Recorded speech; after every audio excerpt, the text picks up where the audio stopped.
Welcome, my dear brothers and sisters, to this edition of the History of Christianity Season 2. We're on part 31 today. We're going to be talking about the 13 colonies. So we're moving into a little bit more familiar territory and probably some history that many of you will have a lot more knowledge of and be much more familiar with. So I hope you enjoy this as we begin looking at the history of the church in our country.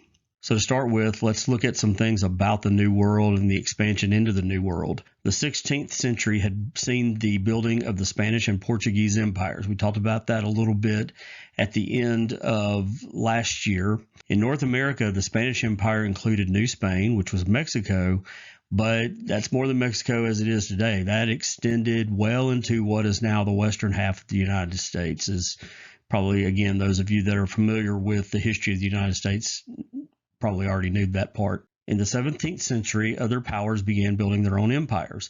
In North America, France settled into Quebec in 1609, but the most successful of the new colonial powers was Great Britain, whose overseas expansion began in the 17th century and reached its peak in the 19th. Among its first overseas enterprises were the 13 colonies in North America that would later become the United States. The thought that the British brought religious freedom in their colonization of North America has been overstated. While Rhode Island and Pennsylvania led the world in that direction, it is also true that the Pilgrims of New England were no more tolerant than the Spanish inquisitors. So the thinking here is that we talk about the founding of the U.S. and even those first people coming here seeking religious freedom, and that certainly is true. But it doesn't mean that the United States was, or the 13 colonies that became the United States, were originally these bastions of toleration when it comes to religious freedom. In fact, it was just a couple of outliers, Rhode Island and Pennsylvania, that really did that. The rest of the areas were kind of as little tolerant as the places that they left, and also the Spanish Empire. So you get there's no question that there is certainly true that religious freedom was a big motivation for people to come to the New World. But to then think that meant that there was total religious freedom in the 13 colonies and especially early on, is just not quite the case. There was some of that, but it was actually the exception and not the rule. It is true that new circumstances in Europe, particularly in Great Britain, led many to migrate to the New World for religious reasons. Of course, we know that. In England, the great variety of religious persuasions that appeared had no place in the policies of governments whose goal was religious uniformity as a means to political stability. We saw that in France as well. These nations that are trying to stabilize their government are not going to be real crazy about anything that would go against those stabilization efforts. And obviously, religion is going to be a big factor in that. So if you've got a one religion nation, basically, that the government has a hand in, then that's going to be a whole lot more advantageous for that government than there being all these other little groups that who knows what it is that they're thinking and who they're loyal to. So England at that time was a lot of religious diversity was coming about, but the government was resistant to that, and they're certainly going to lead to a lot of people leaving, some going into Europe, but certainly some, and actually at times a lot, were going into the New World, into these what became the 13 colonies. Laws demanding religious conformity were more difficult to apply overseas, so religious dissidents hoped for escape from oppression by migrating to the colonies. But some of these dissidents were no more tolerant than were the governments which they were fleeing. So again, you can something can be true and you still not quite have the right idea about it. So it's not that religious freedom was being offered to people who came to the New World. I mean, in some places it was, but it was that those places that they left, especially England, they would have liked to have demanded uniformity even in the colonies, and we're going to see some of that. But it's too hard to do. You've got these little communities that are trying to struggle to survive, and their main concern is not going to be on whether or not you're in the Church of England. They're trying to live, they're trying to survive. And then once they get a foothold, they're trying to expand and continue to make where they're living a viable place for years to come. So it's going to be really difficult to try to control that. So the governments kind of took their hands off of it, not because they didn't care and not because they were wanting to give opportunity for religious freedom, but just as a practical matter, they couldn't really do it. And so going to these colonies became a way of getting religious tolerance, even though it's not what the government would have preferred. Yet others came to the conclusion that religious tolerance was best, not only as a matter of convenience, but also because it was God's will. And we'll see that as well. We start this by looking at the area that came to be known Virginia. The first British colonial ventures in North America failed. In 1584, Sir Walter Raleigh was granted a royal charter for the colonization of North America. He named the area that he hoped to colonize Virginia in honor of Queen Elizabeth. And why would somebody name a colony in honor of Queen Elizabeth? Why would they name it Virginia? And her name's not Virginia. Why Virginia? Well, Elizabeth was known as the Virgin Queen. So that was where the name came from. The Virgin Queen became Virginia, and that was done in honor of Queen Elizabeth. And obviously, Sir Walter Raleigh was a favorite of hers, so they had a good relationship. But his two ventures, one in 1585 and another in 1587, did not succeed. The first contingent returned to England, and the second simply disappeared. So one got over there and said, nope, we got to get out of here. This isn't going to work. And then one just disappeared off the face of the earth. And to this day, still don't know what happened to them. It was not until the spring of 1607 that the permanent colonization of Virginia began. It was then that 105 settlers landed near the mouth of a river they named James in honor of the new king and founded Jamestown. So this is the Jamestown colony. This one's going to stick. And at that time, Queen Elizabeth had died. She was gone, and the new King James was the one in charge. And so they named the colony after him and named the river after him too. There was a chaplain among them because it was hoped that the Church of England be established in the new land to offer its services both to the settlers and to the Indians. So there was a desire that the English church be established in the New World. It just wasn't practical. It was also hoped that the new colony would put a stop to Spanish expansion to the north.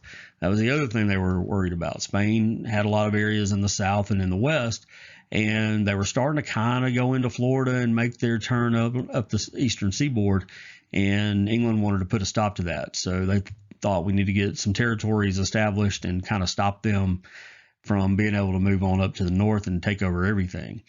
The colony's main purpose was economic, to the degree that the Church of England never had a settled bishop in Virginia or in the rest of the 13 colonies. So there was never even a bishop that came and settled into the area, these 13 colonies, from the Church of England. So they were not going to be able to establish the church in the way they thought. But again, it wasn't because there wasn't a desire for it or that the government wouldn't have liked it. It was just a practical thing. They wanted these colonies to be prosperous. They established them to make money, and that was going to be difficult to do as it was. But then if you start factoring trying to throw a bunch of other stuff in with that, then it just was going to be too much. And which side are you going to go on, religious or economic? Well, when it comes to the government, it's probably going to be the economic side, and this, of course, was the case as well. Since the founding of Virginia took place at the high point of Puritan influence in the Church of England, many of the settlers believed that the colony should be ruled by Puritan principles, and there was certainly a very big presence of Puritanism in the 13 colonies, especially as we'll see in another part that we'll get to. Its early laws required attendance at worship twice a day, the strict observance of the Lord's Day, and stern punishment for profanity and immodest dress. So knowing the Puritans and what they believe, that's not really any kind of surprise. But King James detested Puritanism and would not have it in his colony. A war with the Indians in 1622 served as an excuse, and in 1624 he placed the colony under his direct rule. So King James, not a fan of Puritanism, is going to go out against it, and he's going to try to drive it out of this original area of Virginia. After that time, Puritan influence waned. Later, Charles I, following James' policy against the Virginia Puritans took a vast portion of Virginia and created the colony of Maryland, granting it to a Catholic proprietor. So once again in history, we see where the government getting involved in religious matters plays a huge part in history. And you see that here. You've got a king who doesn't like the Puritans. He thinks that they have too much influence. So he takes an area that has a lot of Puritans in it, and he just goes ahead and takes a huge chunk out of it and says, well, that's not your area anymore. You're now going to be in this new colony called Maryland, and guess what? There's going to be a Catholic person that's going to be in charge of it. So it's just so funny and interesting to see how this has played out through the years, how history has turned with a constant struggle between the church having too much influence in the state and the state having too much influence in the church, and how it has affected history. And a lot of times it's in a negative way. I don't guess having Maryland is a negative thing, but it definitely was a direct result of a religious matter that the state decided it needed to interfere with, and they did. Meanwhile, the colony had found success by growing and exporting tobacco. Again, just even a minimal knowledge of the area, you know that that's a big tobacco area. And that's what they found right off the bat was going to be a way of survival. Again, they didn't come over there thinking we're going to grow tobacco. They came over thinking we've got to do something to be economically prosperous. They probably had some other ideas, but what they found that would get them there was the raising and exporting of tobacco. Since this required much labor, by 1619 the colony began importing slaves from Africa. This began the slave-holding economy that became characteristic of Virginia and other colonies. So a turn of history, a people comes over, they find that the way that they can survive and be economically prosperous is to grow a crop that takes a lot of work to harvest. And they don't necessarily have all the people they need to do that. And it's not going to be economically viable, or at least it won't allow them to prosper the way that they want to, for them to go and try to hire a bunch of people and bring them over. So how do you get around that? Well, you just get slaves. Now you've got the slave trade coming into the United States straight out of Africa. And we know that the repercussions of that decision have resonated down through the years to this very day. And we are still paying the price as a nation because of a decision that was made by people that at the time thought they were doing the right thing, or thought they were doing the best thing for themselves, and didn't really care that it was not the way that you should treat other people, especially this group of settlers that would have probably every one of them considered themselves to be Christians, maybe not all in the same group, but certainly would have been believers in God and Jesus Christ, and yet they have no problem with enslaving people. And you're going to find even more despicable stuff about this as we go through it, and the way that they treated these slaves in ways that you may not have heard before. So you can think what you want to about some of the things that are being said about this, and positions taken and all that, and that, that's not what this study is about. So I don't want to get off in the weeds with that. But the point I want to make is that people through the years that have been associated with Christianity, unfortunately, and we've seen it time and time again, have done some despicable things to fellow human beings. And it's heartbreaking, honestly. You see how they treated one another through the years. We've read about destruction, burning, taking people's property, imprisoning them, killing them in horrific ways. People that were actually fellow believers. And then to start wars and try to gain politically off of the excuse of a religious purpose, just really bad. And then now you got this, and Christians, again, they didn't bring them over for religious reasons, but the fact that they were Christians should have made them stop and say, no, this is not the way to do things. This is wrong. But they didn't do that, and they're dead and gone, and we're left with the mess. So it is what it is, but we deal with it today, and it started right here in good old Virginia. The Puritan Revolution in England made little impact on Virginia. By then, the settlers were more interested in growing tobacco and opening new land for civilization than the religious strife in England. So religion kind of went to the back burner when it got down to trying to survive. and be prosperous. These people were very interested in trying to prosper and to have economic standing. And, it's easy to get down on for that, but they were sent there for that. They were trying to do what they were sent there for. And so, they're doing a job in a way, not excusing their behavior, not excusing the fact that they put that above God and other concerns, obviously, but there's some reasons why that stuff happens.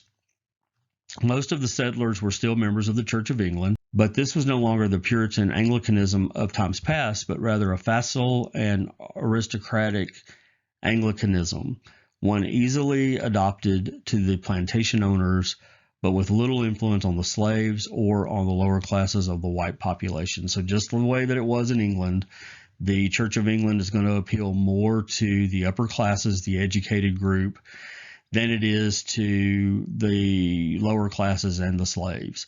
So that doesn't change as it moves into the New World. The Church of England did little for the conversion of slaves. One reason for this was that there were ancient principles prohibiting Christians from holding fellow believers in slavery. Now look at this sorry bunch. This one gets me hot right here. They weren't interested in converting the slaves. Why? Because there were ancient rules that said a Christian shouldn't hold a fellow believer in slavery. So, what should that make you think? Well, I shouldn't be holding these people as slaves. They are potentially my brothers or sisters in Christ. I need to try to bring them to Christ and then let them go free. Well, what do these sorry bunch of people do? Check this out. Therefore, to avoid difficulties, slave masters preferred that their slaves not be baptized. It's not enough that you enslaved a fellow human being. That wasn't bad enough. But you bring them over and refuse to allow them to come into a relationship with God through faith in Christ and be baptized as a believer so that you can justify keeping them in slavery. Can you think that there's not a price to pay for that kind of stuff? Look, again, I don't want to get into politics. I don't want to get into race stuff, and there's some stupid stuff going on right now in our country, but there's a price to pay for acting this way. There is a price to pay for having that kind of absolute disregard for a fellow human being. And it makes me sick that these people claim to be believers and that in order to be able to hold on to their valuable property, human beings, they deny them the gospel just so that they can justify keeping them as a slave. Oh, just sorry. It's just sorry. Even some of the stuff we've read so far, this may be the worst of them all. I can't say enough about it. I can't believe anybody would do something like this. And I'm going to get myself in trouble if I keep talking, so let's move on. In 1667, a law was passed declaring that baptism did not change a slave's condition, another indication of the degree to which established religion was willing to bend to the interests of the powerful. So they found another solution for it. I guess some of them got to feeling bad about it.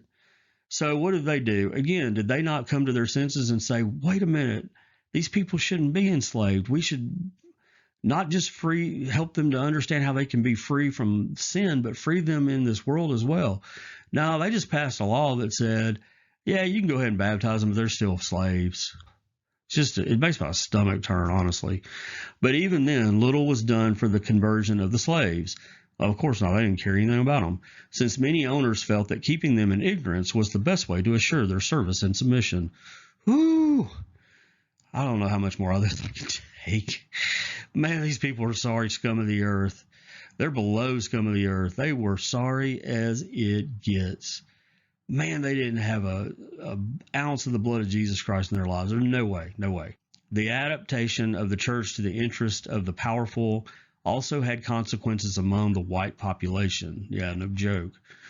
While the aristocracy remained faithful to Anglicanism, many in the lower classes began turning to dissident movements. Well, they should have got out of there. Well, that sorry bunch running it. Severe measures were taken against them, and many migrated to Catholic Maryland, where there was greater religious freedom. Man, can you imagine that too? We've talked about as Protestants, how people were mistreated early on. The Catholic Church went out against it real hard, and in a lot of ways, the Catholic church has been looked at as being the enemy. Here we go now. Man, the tables turned, didn't they? Now the Protestant church is treating people so bad they have to turn to the Catholic Maryland to get some relief. It just shows you every group, if they've been treated badly, if they get a chance to have some power, you'd think they would think, well, I'm not going to do the same thing other people did to me. Nope. They turn right around and do it to other people too. But the Quakers made inroads in Virginia despite the laws against them. They didn't give up. They stuck it out. Later, through the efforts of Asbury and his preachers, Methodism made great strides, although at the time it still considered itself a part of Anglicanism. So we talked about Methodists last week. They came in and they made a big push in the New World. And eventually they get separated out of the Church of England altogether. But really, after they got into the United States, and especially when they started the expansion west, they really weren't a part of it anyway. They were something different at that point. So they're well on their way to being separated, but technically they're still part of the Church of England at that time. But as had happened in England, the Methodist movement really reached a lot of people that the Anglican Church did not. Let's turn now to the Carolinas and Georgia. Other colonies were founded in the south of Virginia. The Carolinas, granted by the Crown to a group of aristocrats and stockholders in 1663, were slow in developing. So this Virginia area is going to be cut up some more. It shows you just how big it is. It's already had a hunk of it taken away from Maryland. Now south of Virginia, you're going to end up with North and South Carolina and Georgia. So originally this was all just one area. It's pretty much a big chunk of the eastern seaboard, the southern part of it anyway. In order to foster immigration, the proprietors decreed religious freedom, thus attracting many dissidents from Virginia. So how do you get people to come into your territory? You're needing people to come in. Well, you know that there are some people in this area north of you that are not being treated all that great because of their religion. So just tell them, hey, you can come down here and practice whatever you want. We're not going to bother you. You will not be bothered here. And they got people to come. It was a smart idea. And, was it done for the right reason? It was done for selfish motives, but at least it had a good result for a change. In the Carolinas, the higher classes remained with the Church of England, while many in the lower classes became either Quaker or Baptist. So that trend continues that we've already seen. If you are in an upper class, you are educated, you're probably going to be in the Church of England. If you're a lower class, if you're uneducated, you're probably going to be something else. And that certainly continued to be the case here. But even among the white population, most people seem to have had very little contact with any church. And that may surprise you, but it was a practical thing because these people, again, their motivation, their mind was on survival first. But then once a foothold was gained to build up their world, to build up this colony, to expand it, to keep making it stronger. And church got put on the back burner as a result. Georgia was founded with two basic purposes in mind. The first was to halt the Spanish, so that idea that the Spanish were a problem, don't want them to keep moving north, that was in their mind. The second was to serve as an alternative for debtors' prisons. So this gets interesting. You probably, again, know that there were people that managed to make their way into the New World as a result of a way to get out of a prison term, and this is one of those cases. And it's a particular type of prisoner. It wasn't just any prisoner, but it was a debtor's prison. So this would be a case where somebody owed money, they couldn't pay it, they got put in prison as a result, and they worked it off. And so these aren't violent criminals, and they're probably not people that have mental health issues, although it could have been. But they're people that just were economically unable to pay their debts, and so they got put in prison as a result. And this was a way of getting out of prison. Well, probably nobody really wants to be in prison, but honestly, coming to the North America and trying to survive is not the greatest alternative to that. So why would people want to do that? Well, there's a reason for it. Early in the 18th century, many religious-minded people became concerned about the conditions in prisons in England. The inhumane conditions of the prisons were the object of repeated attacks in Parliament. So evidently these prisons must have been real bad. And here you go, you put somebody in that's murdered a bunch of people, you probably don't feel that bad about it. You put a guy in just because he couldn't pay his bills, and he's in a situation where he's just being treated inhumane, that is not so great. And so people started to notice it, and they were concerned about it because they probably knew people like this. Again, I mean, how many people right now have a bunch of debt? If we still had this system, probably half of the United States would be in debtor's prison, honestly. And so it wouldn't be unusual to know somebody that had to go do this. And you got to hear the stories when they got out about how horrible it was, and people didn't like it. And so they wanted to do something about it. One leader of these reform efforts was James Oglethorpe, who decided that a colony should be founded in North America to provide an alternative to the incarceration of debtors. So he says, hey, we can at least get some of these people out of here. Maybe the prison's not going to be great, but these guys, again, they're not going to be out killing people. They're not going to be out raping women. They're not going to be out torturing kids. They owed money.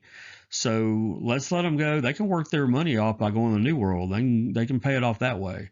And let's just make a whole colony for them. And so he really led the charge for this to happen.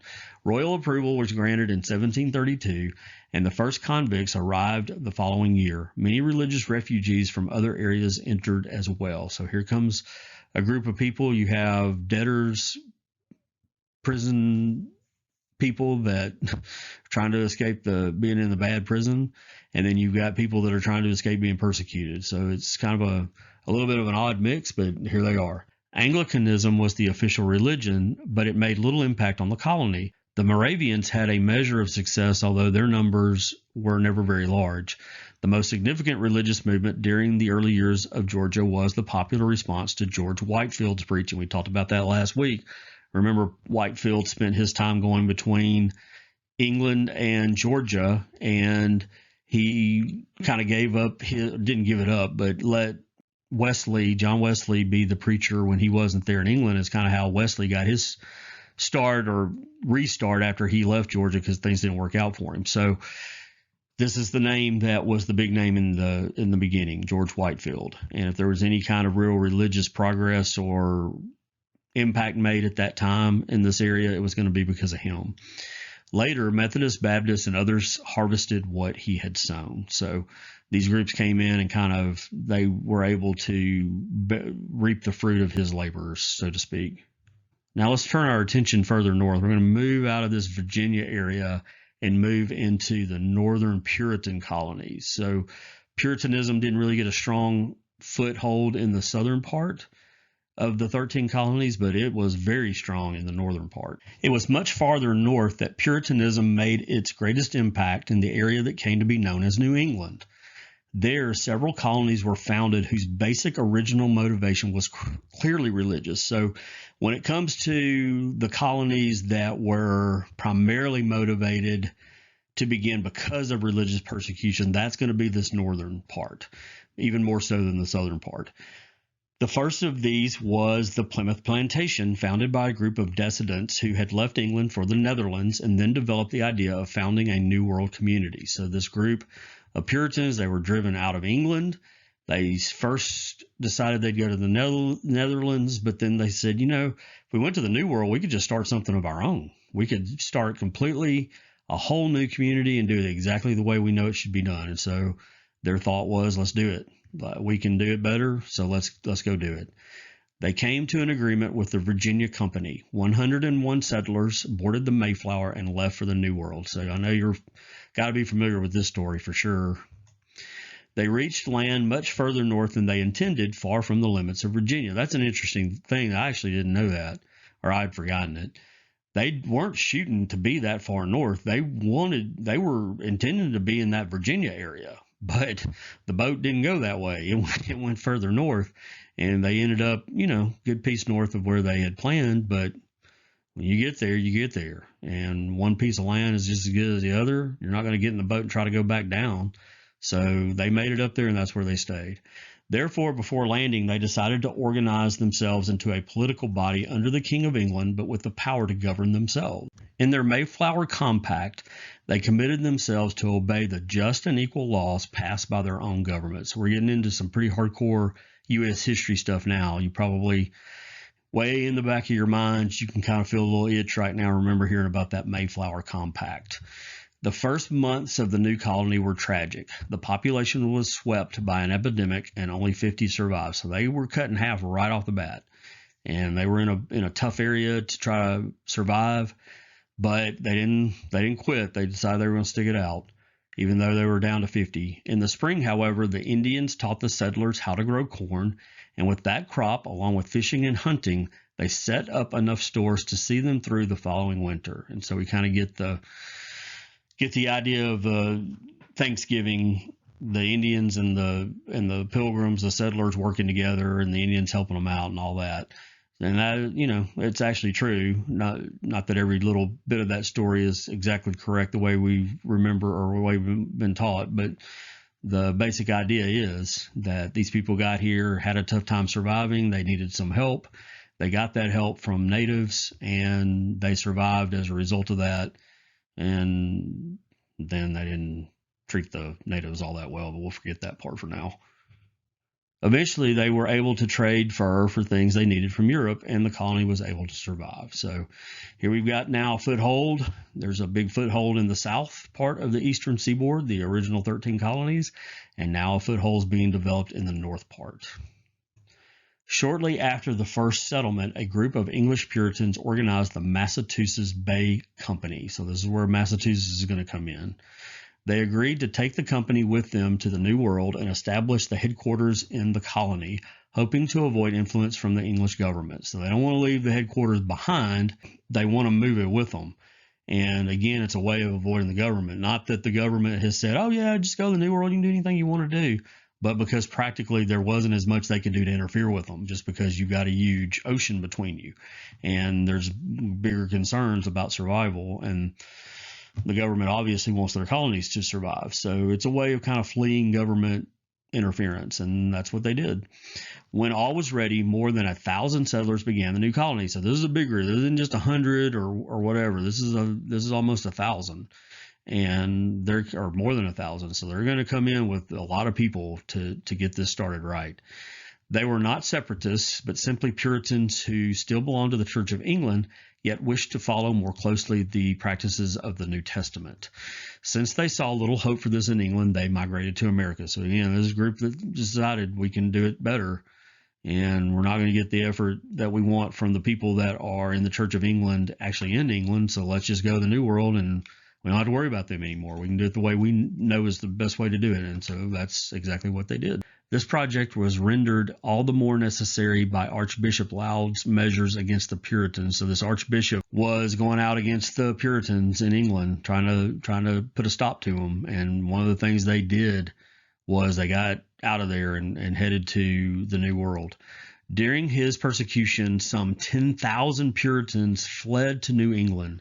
So there's a bunch of people. They're getting out of this guy's way. And a real easy way to get out of any chance that he'd ever bother you again is get on over to the New World. And that's what they did. And this gave birth to the new colonies of Connecticut and New Haven. So dividing this area up as well, we've got the Massachusetts area from the Massachusetts Bay Company. And then now we're going to have Connecticut and we're going to have New Haven. Charles I was set to take measures against these growing centers of Puritanism, but instead found himself in the Civil War that cost him his throne and his life. But the Puritan victory in that war halted the migratory wave. So we'll get into more of this later, but Charles I had a little war going on with the Puritans in England, and he didn't win. They won, and he ended up losing his life as a result of that. And the Puritans won out, and so there wasn't as big a need to flee anymore. The guy that was trying to hold them back was gone. They got rid of him. So why do I need to leave? I can stay here, and we can make a big change now because we are in control. We've won the war. So don't leave and go somewhere else. Let's stick it out and make our impact. So they did. So while there was at one time a bunch of people going over there, that started to really taper down to just a few. And the Puritans had more things going on in England in their favor at that time. The colonies remained neutral and devoted their efforts to increasing their territories and developing their institutions. So this is kind of a common theme.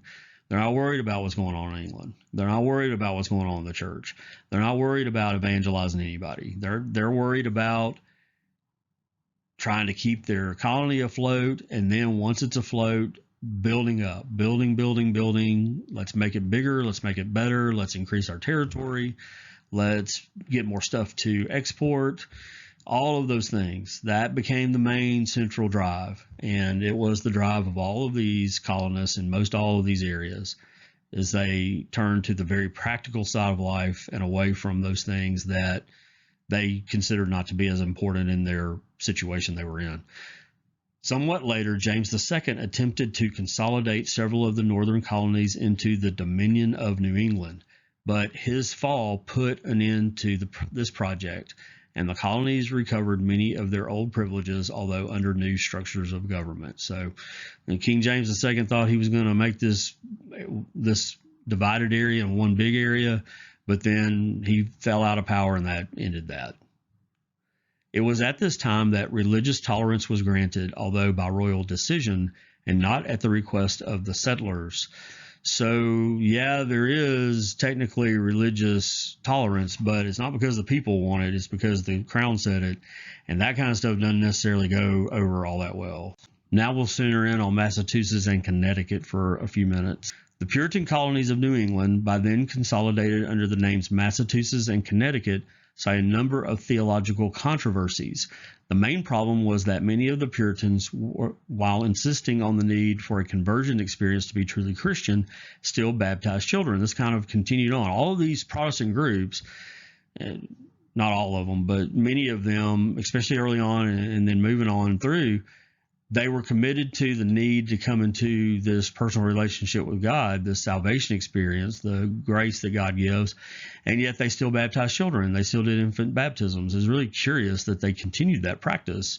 It didn't really make a lot of sense from what they said they believed, but it continued on. And even now, you're dealing with the Puritans and the Church of England. They're doing the same thing, but it's starting to be a little bit of a conflict because they really start to notice, wait a minute, this doesn't make sense.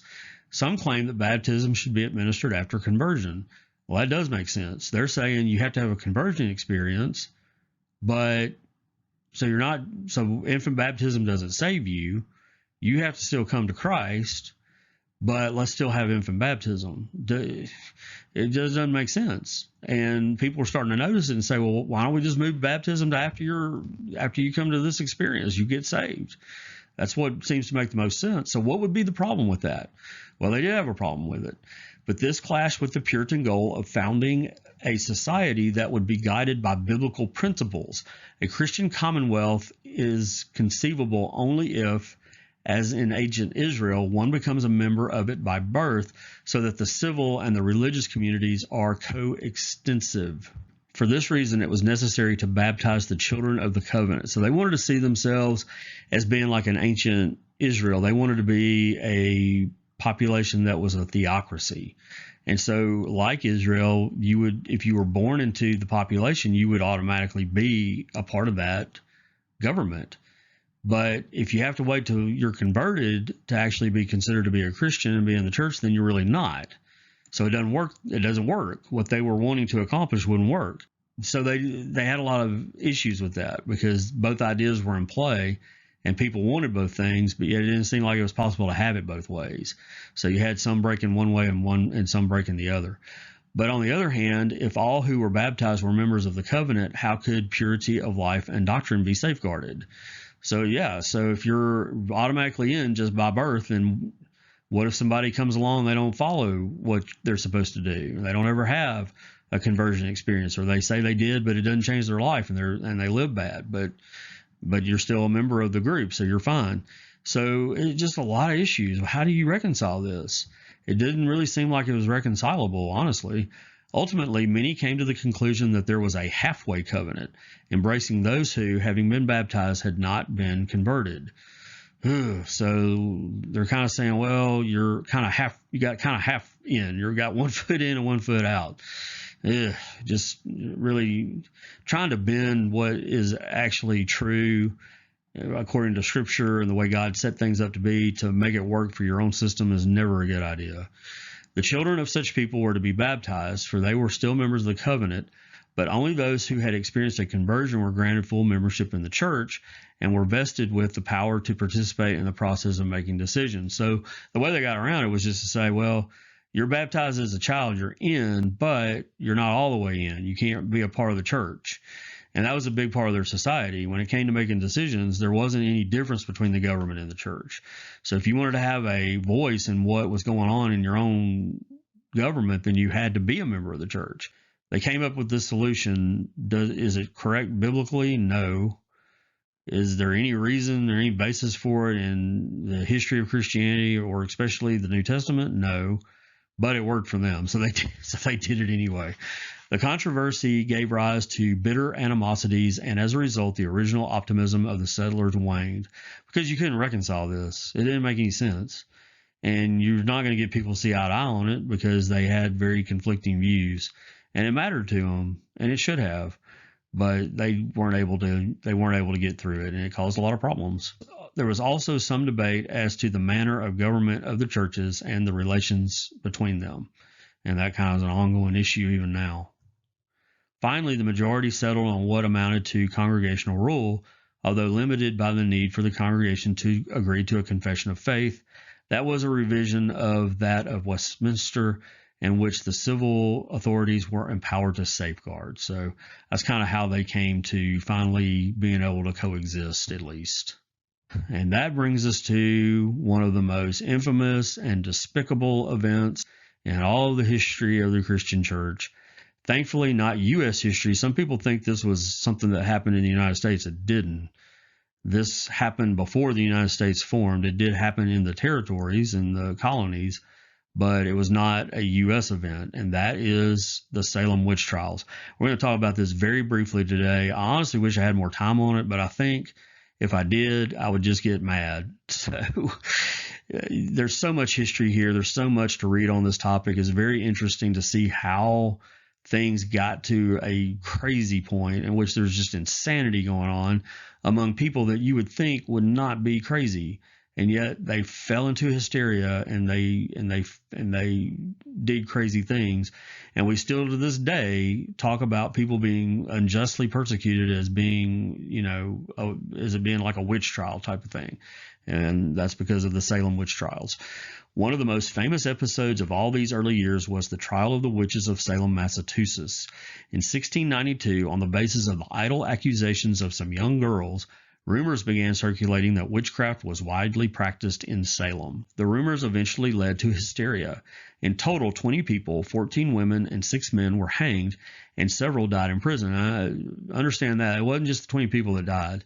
There were several that got imprisoned, and they were put in very bad conditions and stayed so long that they died in prison. And some of them were old, but even some that weren't. So it was more than just the 20, but it's affected a lot more people than that, even because of the families that it tore up. Some confessed that they had practiced witchcraft and accused others as having been their mentors in an effort to save their own lives.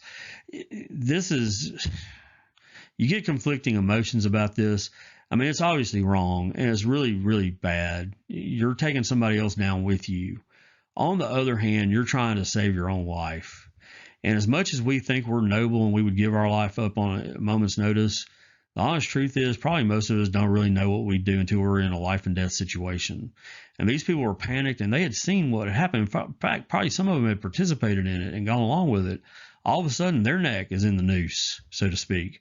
And they know what's going to happen. They'd already seen it happen, some of them to their own neighbors. They're going to be executed. They're going to die. And they didn't do anything wrong. But there's nothing they can say to save themselves, except they would keep them alive if they said they had been involved in this, because they could get more information out of them about other people. So that was the thing. It wasn't even enough to say you were a witch. You had to name names. That made you valuable, because as long as you had testimony to give, then you had to be kept alive. And so people did this as a way to try to save their own necks. Again, it's absolutely a sorry thing to do to somebody else, but it's human nature to try to save your life. And I would hope that I wouldn't do something like that. All of us probably listening to this don't think we would. Who knows until you're in that situation? You really don't know. So it was sorry, but at least you can have a little bit of sympathy and understand why they did it. Eventually, accusations were leveled against respected members of the clergy, wealthy merchants, and even the governor's wife. Well, ho, ho, ho. Now the big dogs are getting named. You think that went ahead? You think they were put in the same system as everybody else? Nope. At this point, the authorities decided it was time to stop the investigations. Isn't that when it always happens? When the little guys are out there, the investigations are ongoing. When the big dogs get in the crosshairs, all of a sudden the investigation, well, we just need to stop this. It's funny how that happens. And, you look around our country, you see it today.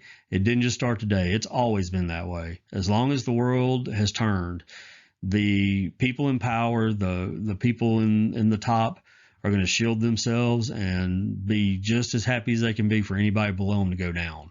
So as the Bible says, there's nothing new under the sun. We complain about it being that way now, and it certainly stinks, but this ain't the first time. 20 years later, the courts of Massachusetts decided that the entire episode had been a gross injustice. Oh, yeah, you think? And ordered indemnifications to be paid to the families of the victims. I mean, that's nice and everything, but you killed a bunch of people. I guess thanks for the check. But my granddad's dead, my mom's dead, whatever. I don't know I'm not sure how long after this it was. It may have been people that didn't even know the ones that died, but regardless, just a sorry time. Sorry time. During the trials, two of the most influential religious leaders in New England were Increase Mather and his son Cotton. You've heard those names before. Increase, who came to serve as president of Harvard College, believed in the existence and power of witchcraft and has been blamed for much of the Salem episode. And there's also a lot of thought that he believed in this stuff because he hated women. I don't know if he hated women or not. He very well may have. But a minister at that time believing in witchcraft would have just been kind of par for the course. It wouldn't be just because they hated females. So did he hate them? I don't know. He may have. I'm not saying he didn't. He very well may have. But I don't think that he only did it because he only believed in witches and witchcraft because he hated women. I don't think that's correct. Both things could be true. He hated women, but he also believed in the existence of witches. And it could also be true that he didn't hate women, but he still believed in the existence of witches. Regardless, that's was his position. But he severely criticized the actual proceedings and the nature of the evidence leading to the condemnation of the witches. Increase and Cotton both actually stood up against the witch trials because they said they weren't doing them the right way. And again, we don't have time to go through this, but there were some things that they recommended be done that would have cleared most of these people. And the truth is that the people involved in the witch trials didn't want them to be cleared. So they weren't going to do it, or they weren't going to go along with it. His son Cotton took a similar position, writing against witchcraft and then deploring the manner in which the trials were conducted. So, Increase in Cotton, I'm not saying they were squeaky clean. They didn't necessarily right away help things, but they did try to sound the alarm that, hey, what's going on here is not a good thing. This is not being done the way that it should be done.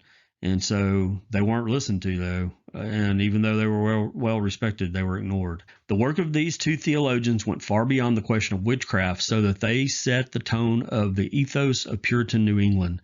Cotton alone wrote more than 400 books and pamphlets. So these guys, they're known today and remembered because of the witchcraft stuff, but that really wasn't their main contribution. They did a lot more than that. Not excusing that they were great. They weren't great, but they weren't as bad as some people say either. And so to finish out today, let's talk about the relationship with the Indians. Some of the settlers did show an interest in the evangelization of their Indian neighbors. The Mayhew family, who settled on Martha's Vineyard, worked for the conversion and education of the Indians for 5 generations. However, the work that John Eliot began among the Mohicans in 1646 was of greater consequence. He was convinced that the Indians were the lost tribes of Israel, and that their conversion would bring about the fulfillment of ancient prophecy. So he thought that these guys had made their way over to the New World from Israel. It's interesting. This isn't going to be the first time this was thought. Later on, there's going to be a guy that comes along who thinks the exact same thing, but says that he actually got the proof from God himself. And he starts a whole new church that still exists today and is a very strong church in the United States, especially out west. And that is Joseph Smith, who founded the Mormon Church. He therefore gathered his converts into villages that were ruled according to the law of Moses. So he said, "Hey, y'all are the Jews from over in Israel, so I'm gonna put you under the Mosaic law because that's where you're supposed to be." There he taught them European agricultural methods and mechanical arts. So even though he had a false pretense for doing it, he ended up giving them some good stuff. Great stress was also placed on the reading and the study of the Bible, which Eliot translated into Mohican after having learned the language and developed a method for writing it. So he did a lot for these people. He had to go through the process of learning their language, which took a while to do, and then they didn't have it written down. Then he found a way to write it down and taught them how to read it. So would he have done this for these people if he didn't think they were the lost tribes of Israel? Probably not. But because he had that crazy thought in his head, he does a lot to help them. So God can use even some stupid things that we think about to help other people, and he did in this case. Eliot himself founded 14 such villages, and those who followed his inspiration founded many more. In 1675, some Indians, led by a chief whom they called King Philip, decided to put an end to the outrages being committed against them. So this isn't the group that Eliot was involved in. This was some other Indian groups, and they didn't like the way they had been treated, and can't really blame them for that. And they decided, you know what, this is enough of this nonsense. We're putting a stop to it. So they decided they're going to rise up. In the conflict that ensued, known as King Philip's War, many of the converted Indians either took the side of the settlers or refrained from fighting. In spite of this, hundreds of them were kidnapped from their villages and forced to live on an overcrowded island in Boston Bay. So these Indians that had been affected by the evangelists tried to live a Christian life, tried to show Christian love to their neighbors and their fellow brothers and sisters in Christ. And for their efforts, they were kidnapped and stuck on an island in a terrible condition. So once again, the great, lovely Christians of the time turn out to be total and complete garbage. And you see it, one more example of it. I'll be so glad to move away from this stuff, but we've got more of it to come. Many others were killed by whites who felt that all Indians were enemies. Well, that's very nice. When the settlers finally won the war, the captive Indians and those who surrendered were distributed among the whites. Oh, how lovely. Women and children to be their servants, and men as slaves to be sold and shipped as far away as possible. So here are these Indian people who had been reached with the gospel, who had given their lives to Christ, who wanted to show love and charity to their fellow brothers and sisters in Christ. And for all that, eventually, when it all shook out, they became the servants of women and children, or the slaves of men. Few traces of Eliot's work remained after those events. Well, of course it didn't remain. Why would those people want to hear any more that anybody had to say to them from that bunch of fools after the way they were treated? So this is in on a terrible note, and it's been actually a terrible one to do. Just listen to this garbage that these people did. Makes you sick at your stomach to hear some of this, and just think this is the church of our Lord Jesus Christ. If these people actually were in it and really believed it and really had been changed by him, which I doubt. But regardless, they represented him. And this is the way they did things. It was pretty sorry. So we're going to turn off to a better page next week, I hope. That's it for today. I don't think I take any more. I've made this thing really long. This actually, as long as this has been, this actually wasn't the full chapter. So I'm going to have to do the second half next week. So it was just a weird breakdown of it. It was going to kind of have to be broken down almost in half anyway, at a weird spot. So the one next week is probably going to be shorter. But anyway, we'll get to that next week. Thanks for taking time with me today. And in the meantime, God bless.